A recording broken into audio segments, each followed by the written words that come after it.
Dalam agama Islam, Nabi Nuh alaihissalam adalah nabi ketiga yang diutus Allah Subhanahu wa ta'ala setelah Nabi Adam alaihissalam dan Nabi Idris alaihissalam.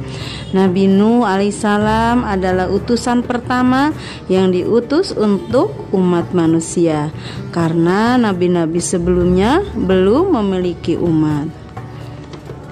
Setelah wafatnya Nabi Adam alaihissalam, banyak sekali terjadi perubahan, termasuk perilaku manusia. Mereka lupa akan wasiat Nabi Adam alaihissalam, sehingga terjadi kemerosotan moral. Umat Nabi Nuh alaihissalam merupakan masyarakat penyembah berhala.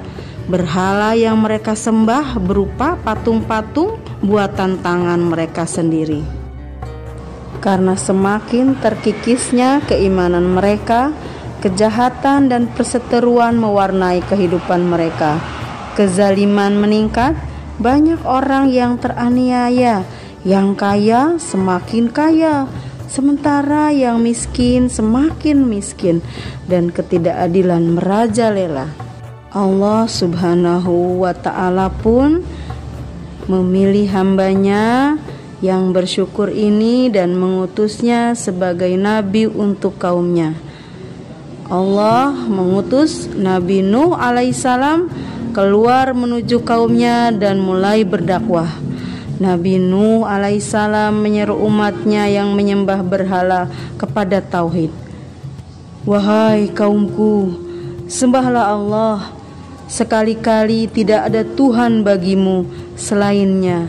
Sesungguhnya kalau kamu tidak menyembah Allah, aku takut kamu akan ditimpa azab di hari yang besar. Quran Surat Al-A'raf ayat 59. Nabi Nuh alaihissalam menyampaikan bahwa Allah Subhanahu wa ta'ala telah memuliakan manusia. Allah yang telah menciptakan manusia, memberi mereka rizki dan akal. Penyimpangan kaum Nabi Nuh alaihissalam merupakan penyimpangan akidah pertama di muka bumi. Umat Nabi Nuh alaihissalam merupakan manusia pertama yang menyembah berhala. Sejak kecil Nabi Nuh alaihissalam dikaruniai Allah Subhanahu wa ta'ala dengan sifat-sifat yang mulia. Sifat bijaksana dan sabar menjadi ciri khas Nabi Nuh alaihissalam dalam berdakwah. Dengan lemah lembut ia mengetuk hati nurani kaumnya. Namun ia juga tegas dalam menghadapi pembesar-pembesar kaumnya yang keras kepala dan enggan menerima kebenaran agama Allah Subhanahu wa ta'ala. Banyak orang-orang kaya yang berkedudukan tinggi dan terpandang dalam masyarakat membangkang, malah kemudian mengejek atas dakwahnya Nabi Nuh alaihissalam. Banyak kaumnya yang tidak mau menerima ajaran Nabi Nuh alaihissalam karena mereka merasa sebagai pemuka-pemuka masyarakat yang pandai berpikir, merasa memiliki kecerdasan otak dan pengetahuan yang lebih luas, sehingga tidak mudah bagi mereka untuk menerima ajakan dan dakwah Nabi Nuh alaihissalam. Mereka menganggap Nabi Nuh alaihissalam tidak mempunyai kelebihan tentang soal-soal kemasyarakatan dan pergaulan hidup seperti yang mereka ketahui. Nabi Nuh alaihissalam tetap melanjutkan dakwah di tengah-tengah kaumnya. Waktu demi waktu, hari demi hari, dan tahun demi tahun. Dengan masa kenabian dan dakwahnya yang panjang, Nabi Nuh alaihissalam terus mengajak kaumnya. Wahai kaumku, marilah menyembah Allah Subhanahu wa ta'ala. Namun setiap kali Nabi Nuh alaihissalam mengajak mereka untuk menyembah Allah Subhanahu wa ta'ala, mereka lari darinya. Bahkan di antara mereka ada yang meletakkan jarinya di telinga karena enggan mendengarkan ajakan Nabi Nuh alaihissalam. Semakin lama penolakan mereka semakin keterlaluan. Salah satu alasan penolakan mereka adalah mereka tidak mau berkedudukan sosial yang sama dengan para pengikut Nabi Nuh alaihissalam yang kebanyakan terdiri dari orang-orang miskin yang hina. Kaum Nabi Nuh alaihissalam yang menolak mengajukan syarat. Apabila Nabi Nuh alaihissalam menginginkan mereka mengikuti ajaran Allah Subhanahu wa taala, maka Nabi Nuh alaihissalam harus mengusir para pengikutnya yang terdiri dari orang-orang miskin dan lemah. Hai Nabi Nuh, usirlah pengikutmu dari pergaulanmu, karena kami tidak dapat bergaul dan duduk berdampingan dengan mereka. Kami tidak dapat mengikuti cara hidup pengikutmu dan bergabung dengan mereka dalam satu agama.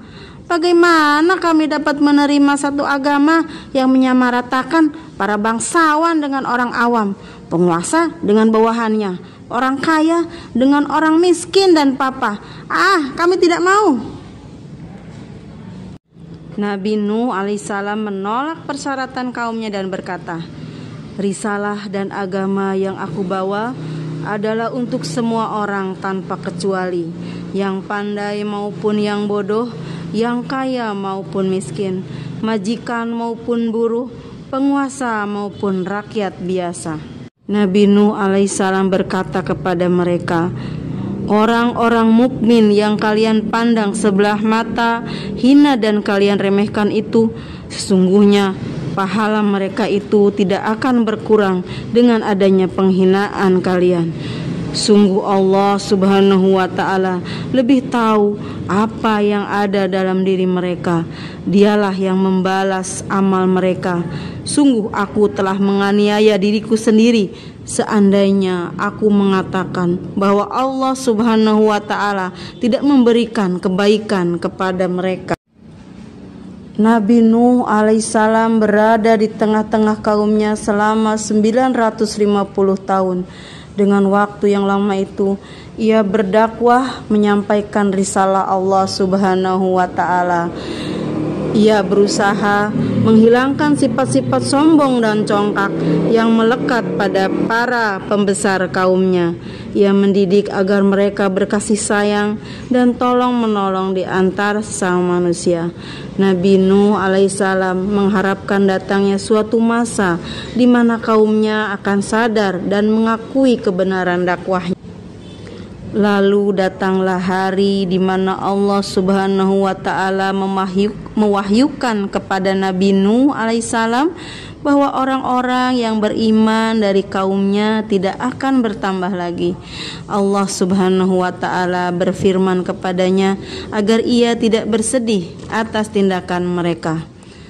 Sesungguhnya sekali-kali tidak akan mengikutimu dan beriman di antara kaummu, kecuali mereka yang telah mengikutimu dan beriman lebih dahulu.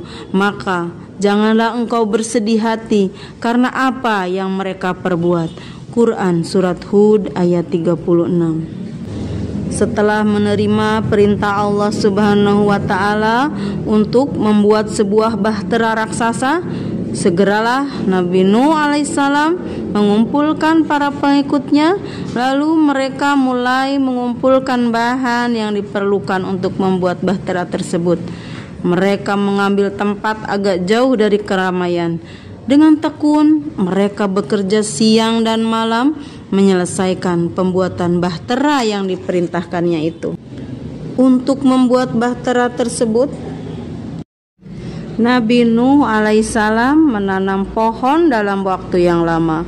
Ia menunggu selama beberapa tahun sampai pohon itu besar. Kemudian ia memotong pohon-pohon besar yang ditanamnya itu. Kayu-kayu pohon itu dibentuk menjadi papan untuk bahtera dan mereka pun mulai merakitnya. Agar dapat menyelesaikan pembuatan bahtera dengan tenang, Nabi Nuh alaihissalam dan pengikutnya menjauh dari penduduk sekitar. Meskipun demikian, mereka tetap tidak luput dari ejekan dan cemooh kaumnya yang kebetulan atau sengaja lewat tempat di mana dia membuat bahtera itu. Nuh, sejak kapan engkau menjadi tukang kayu dan pembuat bahtera? Bukankah engkau seorang nabi dan rasul? kenapa sekarang menjadi seorang tukang kayu dan pembuat bahtera? Hahaha. Mengapa kamu membuat bahtera? Engkau membuat itu berada di tempat yang jauh dari air. Apakah ini maksudnya bahtera hendak ditarik oleh kerbau? Hahaha. Ataukah kau mengharapkan angin yang akan menarik bahtera ke laut? Nabi Nuh tidak menghiraukan olok-olok dari kaumnya. Mereka, khususnya para pengikut Nabi Nuh, tetap membuat bahtera itu sampai selesai. Setelah bahtera selesai dibuat, maka jadilah bahtera tersebut sebagai bahtera terbesar di dunia. Bahtera itu sendiri merupakan bahtera yang pertama kali dibuat manusia di dunia. Sebuah bahtera yang sangat besar, tinggi dan kuat. Nabi Nuh alaihissalam kemudian menerima wahyu dari Allah Subhanahu wa ta'ala agar bersiap-siap menaiki bahtera bersama pengikutnya. Selain itu, semua hewan dan burung-burung juga diperintahkan untuk masuk ke dalam bahtera. Allah Subhanahu wa ta'ala berfirman, hingga apabila perintah kami datang dan tanur telah memancarkan air, kami berfirman, muatkanlah ke dalam bahtera itu dari masing-masing binatang sepasang jantan dan betina dan keluargamu, kecuali orang yang terdahulu ketetapan terhadapnya, dan muatkanlah pula orang-orang yang beriman dan tidak beriman bersama Nuh itu kecuali sedikit. Mereka membawa dan menggiring hewan secara berpasang-pasangan seperti sapi, unggas, gajah, dan hewan-hewan lain yang mudah dipelihara, jinak dan berguna untuk keperluan manusia. Tujuan dari membawa hewan secara berpasangan adalah agar setiap jenis binatang tidak punah. Binatang-binatang dan orang-orang beriman yang jumlahnya sedikit. Setelah Nabi Nuh alaihissalam dan para pengikutnya beserta hewan-hewan menaiki bahtera, air mulai keluar dari celah-celah bumi. Makin lama makin deras dan air pun mulai meninggi.